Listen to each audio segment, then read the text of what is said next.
সুখ দুঃখ বিসর্জন দিয়ে যাদেরকে এ জীবনে অনেক সময় যাদের পিছনে দিয়েছেন, এক সময় তারাও আপনাকে শিক্ষা দিবে এবং সে শিক্ষাটা দিতে তারা মোটেই পিছু পা হয় না, দুবার চিন্তা করে না যে আচ্ছা এই মানুষটা তো এখন আমাদের চেয়ে বড় বা কিছুটা বয়স হয়েছে, হয়তো বা সে ভুল করেছে, কিন্তু আমরা না হয় সেই ভুল থেকে তাকে বোঝাই বা অন্যভাবে কথাটা বলি।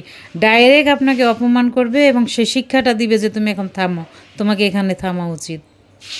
যাই হোক, থেমে যাওয়াই ভালো, সব কিছু হজম করা ভালো। জীবনে চরম শিক্ষা পাওয়ারও প্রয়োজন আছে আসলে। সব কিছু উজাড় করে দিয়ে নিজেকে নিঃস্ব করে ফেলা, এটা যে একটা অপরাধ, এটা যে একটা মানে শিক্ষার অভাব, এটা জানারও দরকার।